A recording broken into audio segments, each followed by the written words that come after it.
इस्लामी कट्टरतावाद्यांच्या अत्याचारांना, त्यांच्याकडून होणाऱ्या दहशतवादाला, इस्लामी दहशतवादाला उत्तर म्हणून, त्याच्यावरती पांघरूण घालायचं म्हणून सरकारने तयार केलेली एक खोटं कथानक म्हणजे भगवा दहशतवाद. आणि हा भगवा दहशतवाद अस्तित्वात आहे ह्याच्यासाठी तयार केलेलं एक खोटं कथानक म्हणजे 2008 साली झालेले मालेगाव बॉम्बस्फोट.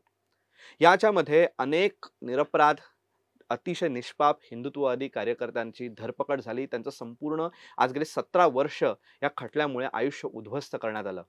अशा कित्येक केसेस आपल्याला सापडतील आणि अशा कित्येक लोकांच्या आपल्याला कथा ऐकायला मिळतील. आज त्याच्यातलेच एक व्यक्ती आपल्या सोबत आहेत आणि त्या संपूर्ण केसबद्दल आपल्याला सांगायला आज उपस्थित आहेत आपल्या स्टुडिओमध्ये समीर कुलकर्णी सर. सर, मी हिंदुस्तान पोस्टमध्ये आपलं मनःपूर्वक स्वागत करतो. नमस्कार. तर आपण त्यांच्याकडून ह्या संपूर्ण कथानक कसं रचलं गेलं, त्यांच्या बाबतीत काय काय झालं आणि या संपूर्ण खटल्यामध्ये कशा पद्धतीने बऱ्याच गोष्टींचे खोटी कथानक आणि ते खोटं कथानक सिद्ध करण्यासाठी कशा पद्धतीने यंत्रणा काम करत होत्या, या सगळ्याच्याच बद्दल आपण त्यांच्याकडनं जाणून घेणार आहोत. तर मुलाखतीला आपण सुरुवात करूया. सर, माझा पहिला प्रश्न तुम्हाला असा आहे की दरवेळेला पोलिसांच्या तपासामध्ये बऱ्याचदा अशी गोष्ट घडते की जेव्हा पोलिसांना कुठलाही गुन्हेगार जर समजा सापडत नसेल, तर कुठल्यातरी गुन्हेगारी पार्श्वभूमी असलेल्या माणसाला तिथे पुढे उभं करतात आणि त्याला तो गुन्हेगार आहे असं म्हणून त्याचं नाव पुढे करून ते खटला संपवून टाकतात. तर बरेचदा अशी गोष्ट होताना आपण सगळ्यांनाच माहिती आहे अशा गोष्टी होत पण असतात. पण तुम्हाला अटक करण्यामध्ये असं काय गोष्ट होती? खरंच तुमची काही गुन्हेगारी पार्श्वभूमी होती का? त्याच्या पूर्वीची तुमची पार्श्वभूमी कशी होती? ह्याच्याबद्दल आम्हाला सांगा. अत्यंत दुर्दैवी घटना मालेगाव विस्फोट 2008 29 सप्टेंबर रोजी महाराष्ट्रामध्ये घडली. त्यानंतर सर्वप्रथम अटक करण्यात आली ती साध्वी प्रज्ञा सिंग ठाकूर यांना. त्या स्वेच्छेने मुंबई पोलिसांसोबत सुरतच्या आपल्या निवासस्थानावरून आलेत. त्यानंतर ज्या दोन तरुणांना अटक केली आणि त्याच्यानंतर एक लष्कराचे निवृत्त अधिकारी होते, त्यांना पुण्यातून अटक केली आणि मला भोपाळ मध्य प्रदेश इथून पोलिसांनी पकडलं. 25 ऑक्टोबर 2008 दिवाळीचे दिवस होते. 25 ऑक्टोबर 2008 पर्यंत साध्वी प्रज्ञा सिंग ठाकूर संबंधित जे काही दोन तरुण होते ते इंदोरमध्ये त्यांच्या निवासस्थानी त्यांना आढळून आले नाहीत. तर त्यांच्या संबंधामध्ये चौकशी करण्यासाठी ते भोपाळला विमानाने आलेले होते. माझ्या अगोदर अटक झालेले जे काही आरोपी होते किंवा ज्या साक्ष नोंदवण्यात आल्या होत्या त्यामध्ये माझा कुठेही नाव नव्हतं. आणि मला जेव्हा मी भोपाळमध्ये सामाजिक जीवन जगत होतो त्यामुळे तिथल्या पोलिसांशी परोक्ष अपरोक्ष सामाजिक कामानिमित्त आमचा संपर्क असायचा. प्रत्येक कार्यक्रम उपक्रम हे पोलिसांच्या परवानगीनुसार किंवा त्यांच्या सहकार्याने आम्ही तिथे भोपाळ महानगरामध्ये घेत होतो. समाज प्रबोधनाचे असतील, राष्ट्र जागरणाचे असतील. तर दिवाळीचा दिवस असल्यामुळे स्वाभाविकपणे मी तिथल्या एका पोलीस अधिकाऱ्यांना बघून स्वतः त्यांच्याकडे चालत जाऊन त्यांना दिवाळीच्या हार्दिक शुभेच्छा दिल्या. तेव्हा अचानक त्यांच्या आजूबाजूचे 4-5 जण तिथे आलेत. मराठीत बोलत होते. मला आश्चर्य वाटलं की भोपाळमध्ये हे कसं काय मराठी बोलतात म्हणून. मी उत्सुकता त्यांचा परिचय जाणून घेतला. त्यांनी असं मला सांगितलं की तुमच्या जीविताला धोका आहे, तुमचे आम्हाला 15 मिनिट फक्त हवे आहेत. मी चेष्टा केली की अरे माझ्या जीविताला कोणामुळे आणि कशामुळे धोका पडू. आणि आपली व्यवस्था आहे, आपली पोलीस यंत्रणा आहे, आपले पोलीस आहेत म्हणून मी विश्वासाने की त्यांना काही समजून घ्यायचं असेल, विचारायचं असेल, सांगायचं असेल काळजीपोटी म्हणून मी त्यांच्यासोबत गेलो. पण ते मला सरळ राजाभोज हवाई अड्ड्यावरती घेऊन आले. तिथे मी आयुष्यात कधी विमानाने प्रवास केलेला नव्हता. मला विमानाने मुंबई ATS काळा चौकीमध्ये आणण्यात आले. जे आरोपी पकडून ठेवण्यात आले होते त्यांना मी कधी आयुष्यामध्ये भेटलो नव्हतो, त्यांच्याबद्दल मला काही माहिती नव्हती. मी 2008 मध्ये वर्षभर महाराष्ट्रामध्ये आलेलो नव्हतो. पण फक्त असंच माझं illegal kidnapping, illegal detention, illegal torture नाहीये, तर या खटल्यामध्ये एकूण 16 आरोपींच्या नावाने चार्जशीट दाखल केलेली आहे. त्यामध्ये 12 आरोपी हे मुंबई ATS ने पकडले होते, 2 आरोपी NI ने पकडले होते. 14 आरोपींपैकी बहुतांशी आरोपींचं इल्लीगल डिटेन्शन आहे, त्यांना हेवी टॉर्चर आहे, त्यांना खोट्या नावाने ज्युरिस्डिक्शन नसलेल्या अन्य प्रांतातून उचलून आणलेलं आहे. आणि जर एखाद्याने जर गुन्हा केलेला असेल तर या देशातली व्यवस्था आहे, त्याच्या नावाने तुम्ही प्रोडक्शन वॉरंट घ्या, त्याच्या नावाचं तुम्ही समन्स घ्या, त्याला पकडल्यावरती 24 तासात मॅजिस्ट्रेट समोर हजर करा. पण आरोपींना पकडायचं, त्यांच्या नावाने मीडियाला हाताशी धरून खोट्या बातम्या तयार करायच्यात, खोटे एव्हिडन्स तयार करायचे, आणि मग ते खोटे अभिलेख तयार झाल्यावरती आपल्या सोयीने माननीय न्यायालयाकडून पोलीस कस्टडी घ्यायची। मी पहिल्या दिवसापासून निर्दोष असल्यामुळे माझा कोणी वकील नाहीये, माझ्यासह बहुतांशी आरोपींनी त्या सगळ्या तपास यंत्रणांना सहकार्य करायचं आणि निर्दोष असल्यामुळेच त्या narco test, brain mapping test किंवा पॉलिग्राफ टेस्टला त्यांनी नो ऑब्जेक्शन दिलं। सगळेजण स्वेच्छेने तयार झालेत। पण आम्हा भारतीयांचं दुर्दैव असं होतं की ज्या न्यायालयाकडून आदेश प्राप्त केला टेस्ट करण्याचा, त्या टेस्टमध्ये आम्ही निर्दोष आहोत हे सिद्ध झालं, पण त्याचे रिपोर्ट त्यांनी स्वेच्छेने माननीय न्यायालयामध्ये दाखल केले नाही।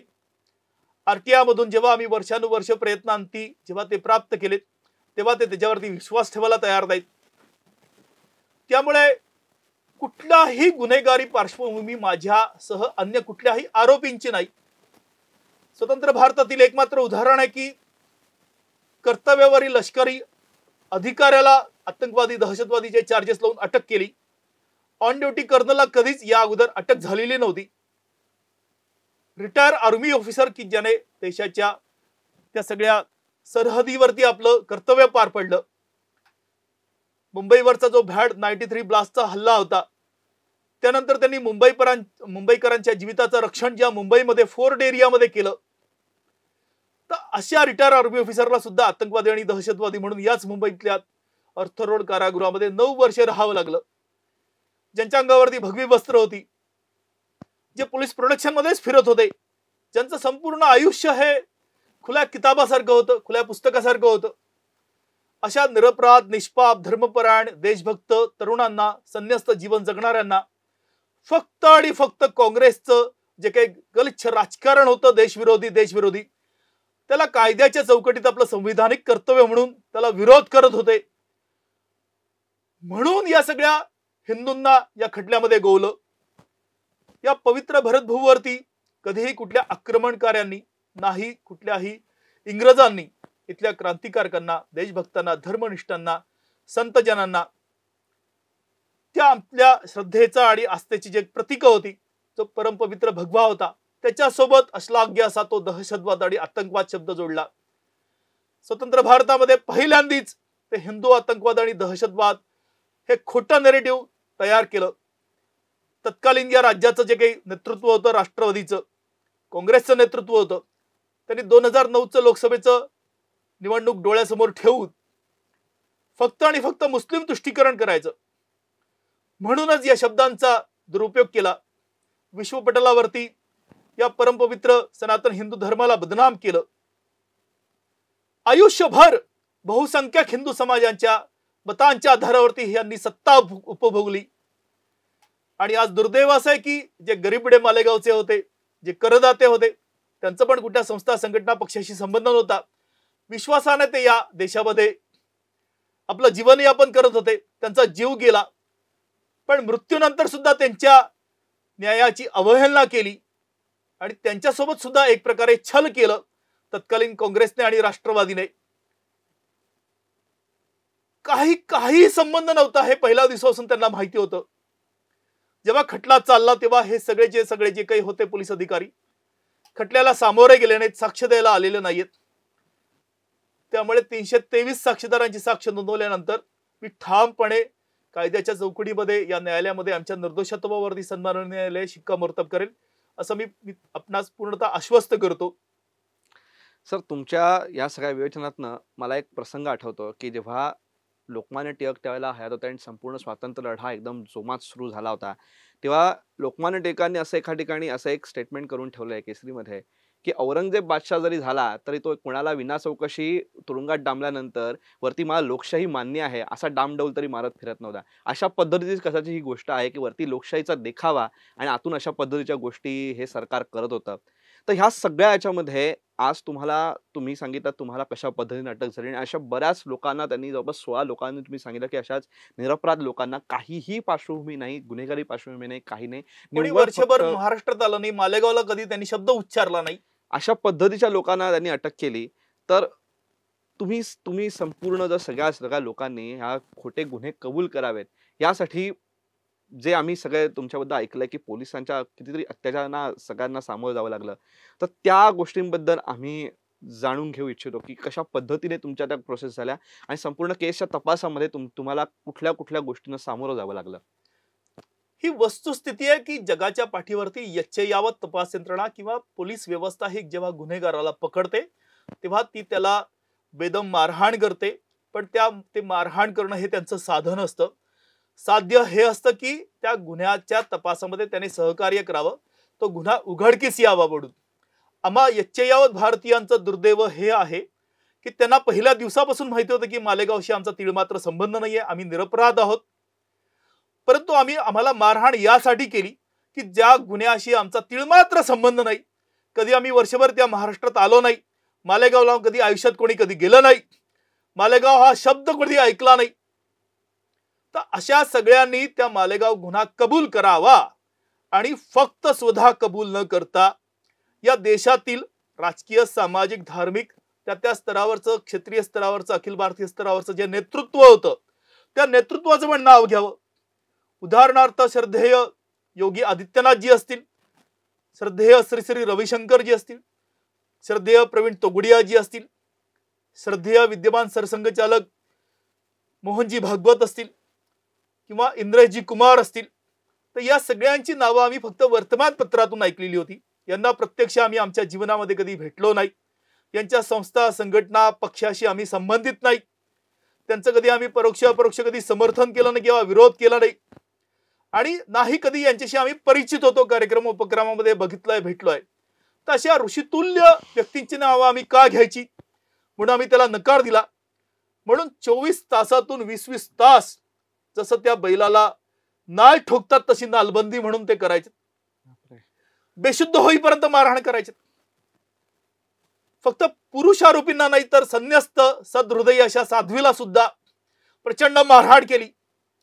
मारहाणीनंतर जर त्यांचं मन भरत नव्हतं तेव्हा यच्चयावत त्या सगळ्या कार्यकर्त्यांकडे धार्मिक पुस्तकं होती, तर त्या आमच्या धर्मावरती आघात म्हणून त्यांनी ते सगळी पायदळी तुडवली. आम्ही आमचा कपाळमोक्ष करून घेतला की हा कुठला तुमचा तपास करण्याची ही पद्धत आहे, आमच्या विरोधात काही जर पुरावा असेल, आम्ही गुन्हा केला असेल तर न्यायालयात करा. पण वस्तुस्थिती तुम्हाला मान्य आहे की आम्ही निरपराध आहोत. पण आम्हाला ते फिजिकली, मेंटली टॉर्चर करण्यासाठी शाकाहारी सगळेजण होते, तर ते मोठे मोठे मांसाचे तुकडे तोंडामध्ये कोंबलेत. ब्रह्मचारी होते साध्वी प्रज्ञा सिंग ठाकूर आणि मी, आम्ही गच्च डोळे मिटून घेतलेत. पण किती तो निलाझरेपणा की त्या सगळ्या अश्लाघ्य जे काही सिनेमे होते ते साध्वी प्रज्ञा सिंग ठाकूरांना दाखवण्यात आलेत. आणि तिने आकांत केला की ही कुठली पद्धत आणि ह्याचा काय आमच्याशी संबंध मिळून. माझ्या वृद्ध आईला 9 वर्ष स्वतःच्या घरामध्ये नाही राहू दिलं, तिला ऐकू पण येत नव्हतं, काही तिळमात्र संबंध नाही. फक्त आरोपींना टॉर्चर केलं असं नाहीये. तर या खटल्यामध्ये एक इंदोरचा सर्वसामान्य तरुण होता दिलीप पाटीदार नावाचा, त्याला उचलून आणलं. त्याच्या नावाचं 5 पानाचं स्टेटमेंट रेकॉर्डवरती आहे, पण तो परागंदा आहे.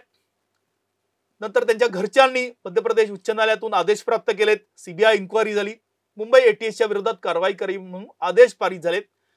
परंतु दुर्दैवाने व्यवस्थेला सांभाळून घेते आणि त्या खटल्यामध्ये क्लोजर रिपोर्ट लावला. तो जिवंत आहे का मृत हे आजतागायत माहिती नाही. 26/11चा दुर्दैवी मुंबईवरचा जो हल्ला होता, मुंबईच्या प्रामाणिक अधिकाऱ्यांनी आपल्या प्राणार्पण करून ते कसाबला जिवंत ठेवलं.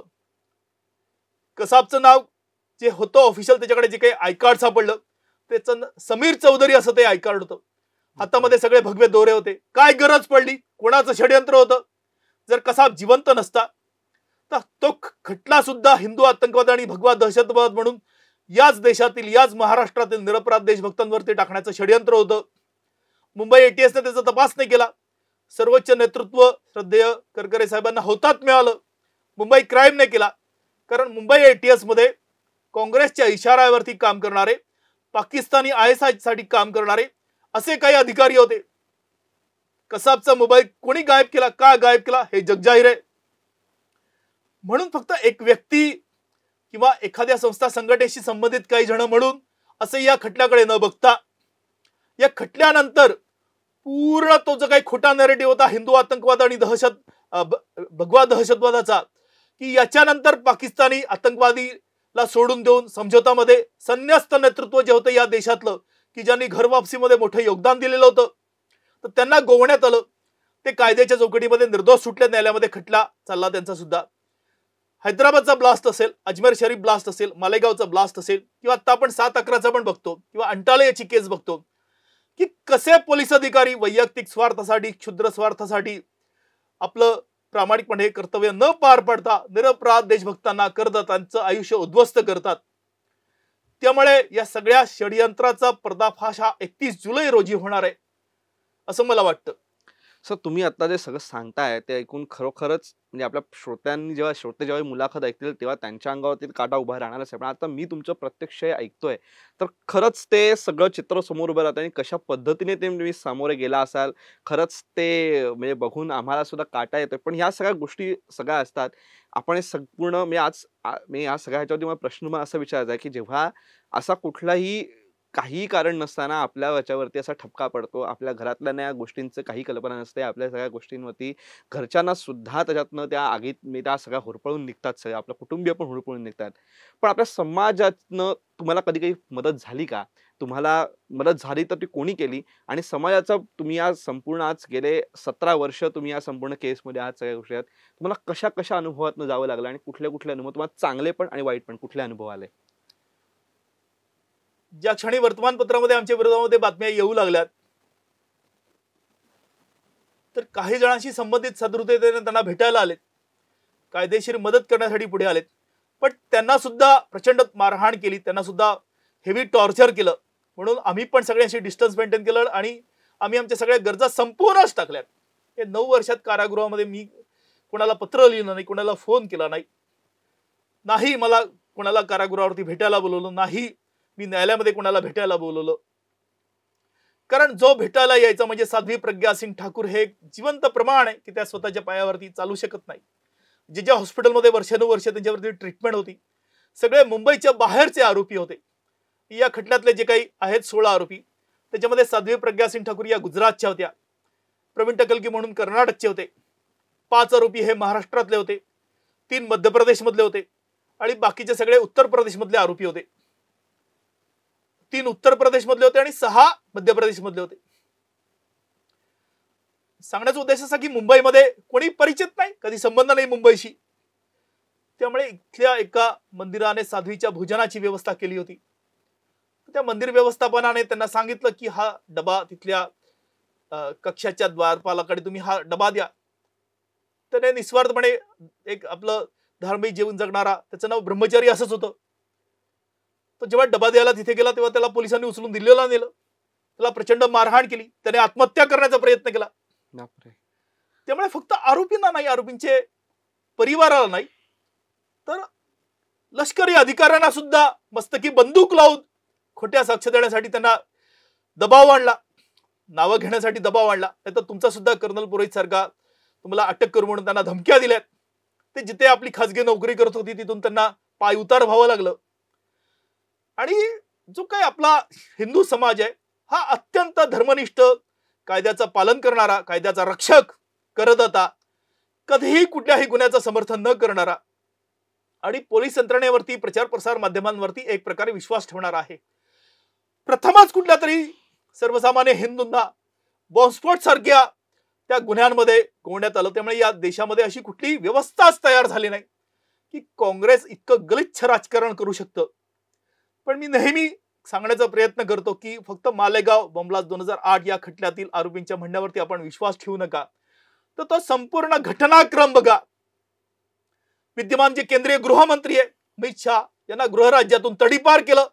तिस्ता सेटलवाडच्या त्या ऍप्लिकेशन वरती सुप्रीम कोर्टाने तिचं म्हणणं ग्राह्य धरलं.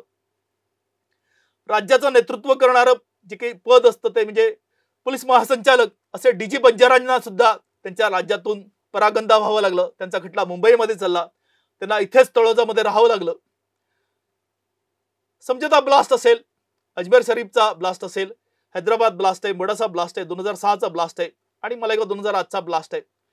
निरपराध हिंदूंना गलिच्छ राजकारणासाठी काँग्रेसने प्रचंड दुरुपयोग केला, सन्माननीय न्यायालयाचा विश्वासघात केला आणि मुस्लिम तुष्टीकरणासाठी अल्पसंख्याकांचा सुद्धा छल केला. असं मी स्वानुभवांती सांगतो की काय या सगळ्या खटल्यांमध्ये जे पकडले गेले होते त्यांना शिक्षा का नाही करू शकलेत. आम्हा भारतीयांचं दुर्दैव असंही आहे की या देशामध्ये आरबीआय स्वायत्त यंत्रणा आहे, इलेक्शन कमिशन स्वायत्त यंत्रणा आहे, परंतु तपास यंत्रणा स्वायत्त नाहीये. सत्ताधाऱ्यांचं ताटाखालचं मांजर बनून आणि त्यांच्या गलिच्छ राजकारणाला सोयीची भूमिका ठरावी म्हणूनच ते तपास करत असतात. वस्तुस्थिती अशी आहे की 500च्या वरती साक्षीदार या खटल्यामध्ये होते. 323 साक्षीदारांची साक्ष रेकॉर्डवरती आहे. जवळजवळ 40 साक्षीदार हॉस्टाईल झालेत. परंतु या गुन्ह्याचा तपासामध्ये ज्यांनी प्रमुख भूमिका वठवली ते प्रमुख पोलीस अधिकारी साक्ष नोंदवायला आलेच नाहीत. बापरे. प्रमुख नाव आहे की ज्यांनी चार्जशीट दाखल केलं ते आहेत KP रघुवंशी, दुसरे आहेत अनमयी रॉय साहेब, परमवीर सिंग आहे, सुखविंदर सिंग आहे. ATS काळी चौकीचा जो इन्चार्ज होता पोलीस निरीक्षक अरुण खानविलकर, नंतर तो लाच घेताना एका हॉटेल मालकाकडून पकडला गेला, त्याला शिक्षा पण लागली. पण सरकारने बोटछेपी भूमिका घेतली म्हणूनच तो उच्च न्यायालयातून निर्दोष सुटला. तोही साक्ष द्यायला आला नाही. सचिन कदम असा आहेत की ज्यांनी अनन्वित अत्याचार केले, अश्लाघ्य शब्दामध्ये आमच्या जातीचा, आमच्या धर्माचा, आमच्या कुटुंबाचा उद्धार केला, गलिच्छ शिवीगाळ केली, पदोपदी त्यांनी आमचं जगणं मुश्किल केलं. म्हणजे 3 दात तोडलेले होते, तोंडामध्ये बॅरल होतं, पण तो थरथर कापत होता. आम्ही त्याला म्हटलं की आपल्या जन्मदात्रीचं नाव नको घेऊ, तिला कलंकित नको करू, त्या सनातन धर्माला, त्या संस्कृतीला बदनाम करण्याचं पाप तू करतोय आम्हा निरपराधांना मारून. आणि शेवटी तो बिचकला, तो घाबरला, त्याच्याकडून तो ट्रिगर ते ओढल्या गेलं नाही. तो घामेघूम झालेला होता, तो थरथर कापत होता की प्रशिक्षित एक पोलीस राज्याचं नेतृत्व करणारा ATS मधला, पण त्याचा बंदुकीचा चाप ओढू शकला नाही. तो विपरीत परिस्थितीमध्ये तुमचं चरित्र तुम्हाला उपयोगी पडतं. मला सांगायला आवर्जून आवडेल की आद्य हिंदू हृदय सम्राट स्वातंत्र्यवीर सावरकरांची ती सगळी ग्रंथ आम्ही पारायण केलीत कारागृहामध्ये. तर त्या विपरीत परिस्थितीमध्ये याच महापुरुषांचा आदर्श आमच्या डोळ्यासमोर होता, त्यांचा त्याग आम्हाला माहिती होता. आणि जेव्हा तुम्ही सत्य बोलतात ना, तेव्हा त्या सत्याची एक ताकद असते. तुम्ही जर निर्दोष असाल, तुम्ही जर निष्पापपणे जर ठामपणे तुमचं म्हणणं मांडत असेल, तर किती पण विपरीत परिस्थिती असू द्या, आम्ही नेहमी हे सांगण्याचा प्रयत्न करतो की आम्हाला या विपरीत परिस्थितीमध्ये, विषम परिस्थितीमध्ये आमच्यावरती ज्यांनी संस्कार केलेत, आपले जे आदर्श आहेत, तर त्याची प्रचिती आली की ते किती उच्च कोटीचे होते. की मृत्यू, आम्ही साक्षात मृत्यू हा जवळून आम्ही सातत्याने रोज बघत होतो, पण भेकडपणे ते आता आयुष्य जगतात. जेव्हा सन्माननीय न्यायालयामध्ये दुसऱ्या खटल्याच्या संबंधात जेव्हा ते काही चुकून जर आलेत, तर त्यांच्या माना वळतात, त्यांच्या माना खाली जातात, भेकडपणे ते तोंड लपून आपलं आयुष्य जगतात. आजही आम्ही ठामपणे आमच्यावरचा अन्याय सांगत असतो आणि खटल्याला आम्ही सामोरं गेलो, वकील केला नाही, सिंगल ऍडजमेंट ऍप्लिकेशन नाही, एक्झम्पशन ऍप्लिकेशन नाही, एक क्षण कधी आम्ही उशिरा गेलो नाही. आणि या सगळ्या व्यवस्थेला आम्ही मदत केलेली आहे. सातत्याने आम्ही उच्च न्यायालयामध्ये याचिका करून आमचा खटला निकाली काढावा म्हणून आम्ही प्रयत्न केलेत. 26 वेळा आम्ही उपोषण केलेत. आणि 31 जुलैला जो प्राण कंठाशी आणून आम्ही वाट बघतोय की आमच्या मस्तकी लागलेला हा जो धातांत खोटा आरोप आहे आतंकवादाचा आणि दहशतवादाचा मिटावा, म्हणून आम्ही सगळं विसरून कुठलाही सण साजरी केला नाही, कोणाच्या घरी गेलो नाही, कोणाला फोन केला नाही, आमच्यामुळे कोणी अडचणीत येऊ नये म्हणून आम्ही कोणाशी संपर्क ठेवला नाही. या स्वस्थ आणि सभ्य समाजापासून गेली 17 वर्ष आम्ही पाठीमागे आहोत. बेसिक गरजा पण आमच्या पूर्ण होत नाही, तरी पण कुठलाही रडगण न गाता ताठमानेने, स्वाभिमानाने आम्ही आपलाच देश आहे, आपलीच व्यवस्था आहे म्हणून आम्ही सामोरे गेलेलो आहोत. आणि मी पुन्हा आश्वस्त करतो की सगळेच्या सगळे निरपराध आहेत, निर्दोष आहेत. सन्माननीय विशेष न्यायालय त्यांच्या निर्दोषत्वावरती शिक्कामोर्तब करेल. परंतु हा 17 वर्षाचा संघर्ष फक्त आणि फक्त आमच्या निर्दोषत्वावरती सन्माननीय विशेष न्यायालयाने शिक्कामोर्तब करावा यासाठी आम्ही चक्रा मारलेल्या नाही आहेत. तर आजही मी सन्माननीय राष्ट्रपती महोदया, सन्माननीय सर्वोच्च न्यायालय मुख्य न्यायमूर्ती महोदय, सन्माननीय उच्च न्यायालय मुंबई मुख्य न्यायमूर्ती महोदय यांना लिखित आवेदन केलेलं आहे की आमचं म्हणणं आपण ऐकून घ्या. आम्हाला न्याय मिळालेला नाहीये, मिळणार नाहीये. आमची न्यायाची व्याख्या अशी आहे की आमच्या निर्दोषत्वावरती फक्त न्यायालयाने शिक्कामोर्तब ते करणारच आहेत, पण तेवढ्यापुरता त्यांनी थांबू नये. तर ज्यांनी पदाचा, अधिकारांचा दुरुपयोग केला, विश्वासघात केला न्यायालयाचा, विश्वपटलावरती या सनातन संस्कृतीला, धर्माला, परमपवित्र भगव्याला बदनाम केलं, तर त्यांना सुद्धा सुनिश्चित करावं, त्यांच्या विरोधात सुद्धा कायदेशीर कारवाई व्हावी. ज्यांनी मुस्लिम तुष्टीकरणासाठी सत्ताधाऱ्यांनी जे काही बेकायदेशीरपणा केला, म्हणजे या खटल्यामध्ये UAP हा या देशातला सर्वोच्च कायदा आहे. बरोबर. की त्या तत्कालीन गृहमंत्र्यांनी जयंत पाटील यांच्या सांगण्यावरून त्यांनी स्वाक्षरी केली आणि त्यांच्या एका स्वाक्षरीच्या सँक्शनवरती हा खोट्या त्या सँक्शनच्या ऑर्डरवरती आमचा खटला चालला आणि आम्ही मस्तकी आतंकवादाचा शिक्का लावून आपल्याच देशामध्ये फिरतोय. तर त्या जयंत पाटीलांना 31 तारखेला विचारायला हवं की तुम्ही का असं निरपराध हिंदूंना सँक्शनवरती दबाव आणून सँक्शनिंग जी काही होती होम सेक्रेटरी त्यांच्यावरती दबाव आणून त्यांना सँक्शन द्यायला भाग पाडलं. आज वस्तुस्थिती आहे की त्यांनी FIR सुद्धा बघितला नाही, त्यांना कायद्याची पुरेशी कल्पना सुद्धा नव्हती. तसा बेकायदेशीररित्या हा खटला चालला आणि हे सत्य हे जगासमोर या 31 तारखेला येणार आहे. पण हे सत्य तत्कालीन गव्हर्नमेंटला, तत्कालीन तपास यंत्रणांना आणि पोलीस अधिकाऱ्यांना तेव्हाच माहिती होतं. मी पुन्हा पुन्हा सर्व भारतीयांना विनंती करेल की फक्त पेपरवरल्या बातम्या वाचून किंवा पोलिसांनी एखाद्या निरपराध हिंदूला अटक केली आहे म्हणून तर त्याच्यावरती अविश्वास ठेवू नका. 31 तारखेनंतर उर्वरित आयुष्यामध्ये या गलिच्छ राजकारण करणाऱ्या काँग्रेसला, राष्ट्रवादी काँग्रेसला आयुष्यामध्ये कधी मतदान करू नका.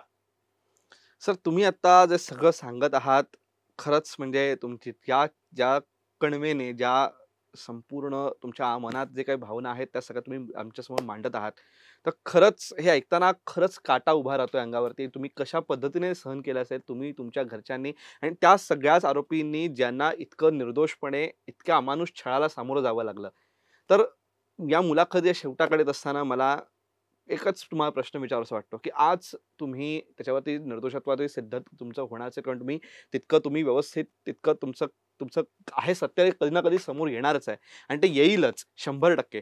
पण आज तुमच्यावरती आज अशी परिस्थिती आली. सो आज असे अनेक लोक असतील आपल्या भारतामध्ये, या पुढेही अशा काही गोष्टी होतीलच की कारण व्यवस्था आहे, व्यवस्था जर पोखरली गेली असेल तर त्याचे फटके सगळ्यांना बसणारच आहेत आणि त्या गोष्टी होणारच आहेत. तर अशा पद्धतीने जे तुम्हाला भोगावं लागलं ते अजून कोणाला भोगायला लागू नये यासाठी आपण काही तुम्ही कशा पद्धतीने त्या लोकांना काय सांगू शकता किंवा काय सांगू इच्छिता की असे लोक जरी भरपूर असते की ज्यांना अशा पद्धतीने निरपराध पद्धतीने असून सुद्धा त्यांना गोवण्यात आलंय, काय सांगाल तुम्ही त्यांना? कशा पद्धतीने तुम्ही या सगळ्या सत्याला सामोरं आणि तुम्ही ज्या संघर्षातनं पुढे आलात तो संघर्ष त्यांनी पण करावा यासाठी तुम्ही काय सांगाल? मी यावत भारतीयांबद्दल कृतज्ञता व्यक्त करतो की त्यांनी आपलं राष्ट्रीय कर्तव्य 2014 साली पार पाडून देशविरोधी, समाजविरोधी, धर्मविरोधी जे काही केंद्राचं UPA गव्हर्नमेंट होतं ते घालवण्यामध्ये आपलं राष्ट्रीय कर्तव्य पार पाडलं. जर 2014ला जर सरकार बदललं नसतं तर मी आज जिवंत आपल्यासमोर ही मुलाखत देण्यासाठी उपस्थित नसतो. फक्त आणि फक्त गलिच्छ राजकारणासाठी, मुस्लिम तुष्टीकरणासाठी, सदोदित बहुसंख्यक हिंदूंच्या मतांच्या आधारावरती सत्ता उपभोगलेले हे जे काही काँग्रेसचं शासन आहे जिथे जिथे आहे तर त्याचा विरोध करायला हवा. परत काँग्रेसने कधी या देशामध्ये सत्तेवरती येता कामा नये. त्यांनी फक्त बहुसंख्यक हिंदूंचा विश्वासघात केला नाही तर इथल्या न्याययंत्रणाचा विश्वासघात केला. त्या अल्पसंख्यक समाजासोबत सुद्धा त्यांनी छळ केलेला आहे. कारण प्रत्येक खटल्यानंतर तोच प्रश्न उपस्थित राहणार की खरे गुन्हेगार कोण म्हणून, तर त्याला उत्तरदायी ते काँग्रेसचं सरकार आहे असं माझं म्हणणं आहे. फक्त आणि फक्त धर्माचरण करत असताना अज्ञानापोटी, असहाय्यतेपोटी जर कोणी हिंदू जर अडकले असतील तर त्यांच्याशी अस्पृश्यतेने वागू नये. पाकिस्तानी कसाबला पहिल्या दिवशी वकील मिळतो पण आज तक आम्हाला ते सुयोग्य वकील मिळाले नाहीत. तो याकूब मेनन फाशीवरती गेल्यावरती त्याच्या अंत्ययात्रेसाठी 10,000 लोक एकत्र येतात. आम्ही याच समाजाचे घटक आहोत. जाकीर नाईकला अटक होणार म्हटल्यावरती तो पळाला या देशातून. चिकार मुस्लिम देशात, पण आम्ही भारतीयांनी, आम्ही याच बहुसंख्यक हिंदूच्या देशामध्ये आम्ही जर इथेच वास्तव्य आमचं उर्वरित नाही करणार तर आम्ही कुठे जाणार? तर आम्हाला दोष देण्याच्या ऐवजी आपल्या संस्कारावरती, आपल्या धर्मावरती, आपल्या संस्कृतीवरती त्यांनी विश्वास ठेवावा. आणि जोपर्यंत सर्वोच्च न्यायालयामध्ये एखाद्या व्यक्तीचा गुन्हा सिद्ध होत नाही तोपर्यंत त्याच्यावरती शंका कुशंका घेऊ नये. फक्त तो न्यायालयीन प्रक्रियेमध्ये गोवला गेला आहे म्हणून त्याच्याशी अस्पृश्यतेसारखं वागू नये, त्याच्यावरती अविश्वास बाळगू नये. दोष जर द्यायचा असेल आयुष्यामध्ये तर तो काँग्रेसला द्यावा, तो पाकिस्तानच्या ISIच्या षडयंत्राला द्यावा किंवा पाकिस्तानच्या ISI साठी काम करणाऱ्या त्या या देशातील गद्दारांना दोष द्यावा, आम्हाला दोष उर्वरित आयुष्यामध्ये देऊ नये, आम्हाला आपलं म्हणू नये, पण आम्हाला परक समजू नये. आम्ही या स्वस्थ आणि सभ्य समाजामध्ये उर्वरित आयुष्य जगणार आहोत. कृतज्ञ भावनेने आमचं राष्ट्रीय कर्तव्य म्हणून शेवटच्या श्वासापर्यंत काँग्रेसला विरोध करण्यासाठी आम्ही प्रचार प्रसार करणार आहोत. मूळ ज्या समस्या आहेत या राष्ट्राच्या, त्या समस्येच्या निराकरणामध्ये आम्ही आमचं वैयक्तिक संपूर्ण आयुष्य पणास लावणार आहोत. मी आणि साध्वी आम्ही दोघजण ब्रह्मचारी आहोत. आम्हाला कुठल्याही प्रापंचिक अडचणी नव्हत्या, पण जे संसारी कार्यकर्ते होते त्यांच्या मुलांना शाळेतून काढून टाकलं. त्यांच्या कुटुंबांची काय दैनावस्था झाली मी तुम्हाला सांगू शकत नाही. सगळ्या त्या तरुणांचं करिअर उद्ध्वस्त झालं. असं परत कुठल्या हिंदूंच्या जर आयुष्यात जर यायचं नसेल तर यच्चयावत हिंदूंनी संकल्पबद्ध या व्हावं. आपल्या पुढच्या शेकडो पिढ्यांना या पवित्र भरतभूमीवरती जर ते निर्धोकपणे आयुष्य जर जगता यायचं असेल तर काँग्रेसला मतदान करू नये. आणि जे ISIचं जे इस्लामचं जे काही षडयंत्र आहे त्याचा विरोध करावा संविधानिक मार्गाने, राष्ट्रीय कर्तव्य म्हणून, संविधानिक कर्तव्य म्हणून, असं मी यच्चयावत हिंदूंना आवाहन करेन. आम्ही या स्वस्थ आणि सभ्य समाजापासून 17 वर्ष पाठीमागे आहोत. आमच्या भावना, आमचे अनुभव हे शब्दातीत आहेत. पण कधी ना कधी त्रयस्थपणे या सगळ्यांचा आपण, सगळ्या घटनाक्रमाचा आपण अभ्यास करावा आणि त्यानंतर आपण आपलं मत बनवावं. पण आम्ही जिवंत आहोत आणि शेवटच्या श्वासापर्यंत आम्ही आसुसलेलो आहोत आमचं राष्ट्रीय आणि धार्मिक कर्तव्य पार पडायला. आमची परंपरा ही पुरुषार्थाची आहे, पराक्रमाची आहे. कुठलं भेक्कड कृत्याचं मी समर्थन केलं नाही, करणार नाही. त्यामुळे मी पुन्हा पुन्हा अशीच विनंती करेल की त्या सनातन धर्मासाठी, येणाऱ्या पिढ्यांसाठी, त्या स्वाभिमानी देशभक्त धर्मनिष्ठ तरुणांसाठी आपण कधीही वैचारिक भूमिका किमान मांडताना तो हात आखडता तुम्ही घेऊ नका. 31 जुलै नंतर त्या काँग्रेसला जाणीव करून द्या की आपण जिवंत हिंदू आहोत आणि या बहुसंख्यक हिंदूंच्या देशामध्ये असं गलिच्छ राजकारण यापुढे काँग्रेसच काय कोणीही राजकारणी करता कामा नये अशी मी कळकळीची प्रार्थना करतो. आपल्या आणि आपल्या सहकारांचा मी आजीवन ऋणी असेल. खूप खूप धन्यवाद. आमचा आवाज या सर्व भारतीयांपर्यंत पोहोचवण्यासाठी आपण माध्यम म्हणून झालात त्याबद्दल खूप खूप धन्यवाद. जय हिंद राष्ट्र, वंदे हिंदू मातरम. हिंदुत्व की विजय सुनिश्चित है, हम हर बार जीतेंगे, बार बार जीतेंगे. यतो धर्मस्ततो जयः. जय हिंद राष्ट्र, वंदे हिंदू मातरम. सर, खरंच म्हणजे तुम्ही आता म्हटलात की आम्हाला धन्यवाद दिलेत की आम्ही तुमच्या सगळ्या गोष्टींसाठी माध्यम बनलो. पण खरंच आम्हीच तुम्हाला धन्यवाद म्हणतो की तुम्ही आम्हाला आज एवढा वेळ दिलात आणि तुम्ही या सगळ्या भावना मांडण्यासाठी आमची निवड केलीत. याच्याबद्दल आम्ही तुमचे खरं ऋणी आहोत आणि तुम्ही आभार नका म्हणून आम्हीच तुमचे आभार मानतो की तुम्ही आम्हाला ते योग्य समजलं की तुम्ही तुमच्या भावना मांडण्यासाठी आम्ही त्याच्यासाठी योग्य आहोत आणि आमच्याकडे वेळ देऊन तुम्ही इतक्या सविस्तर प्रश्नांना उत्तर दिलीत आणि सगळ्या गोष्टी तुमच्या भावना इथे मांडल्यात. तर या सगळ्या तुमच्या भावनांबद्दल आणि तुम्ही आम्हाला आज वेळ दिलात आणि या सगळ्या गोष्टींबद्दल आम्हाला सांगितलं, हे सत्य लोकांसमोर आणण्यासाठी आम्हाला माध्यम बनवलं, याच्यासाठी हिंदुस्तान पोस्टतर्फे मी तुमचं मनपूर्वक आभार मानतो. तर हे होते समीर कुलकर्णी सर. या संपूर्ण मुलाखत ऐकल्यानंतर, हे सगळ्या आठवणी ऐकल्यानंतर खरंच शब्द नाही आहेत. तर हे कशा पद्धतीने या सगळ्या लोकांनी सगळं सहन केलं, या सगळ्या लोकांचा प्रवास हा येत्या न्यायालयाच्या निकालानंतर हा त्यांचं सगळ्याच्या माथ्यावर सगळे कलंक पुसले जाणार आहेत आणि सगळ्या गोष्टी पुन्हा एकदा निर्दोषत्वाने त्यांना सन्मानाने आयुष्य जगण्याची संधी मिळणार आहे. तर ही मुलाखत तुम्हाला कशी वाटली, ह्या सगळ्या गोष्टींबद्दल तुम्हाला व्यक्त कसं व्हायचं आहे, ह्या सगळ्या आमच्या कमेंट बॉक्समध्ये आम्हाला नक्की सांगा. आणि असेच माहितीपूर्ण व्हिडिओज बघण्यासाठी हिंदुस्तान पोस्ट यूट्यूब चॅनलला सबस्क्राईब करा आणि फेसबुक पेजला लाईक फॉलो करायला विसरू नका. धन्यवाद.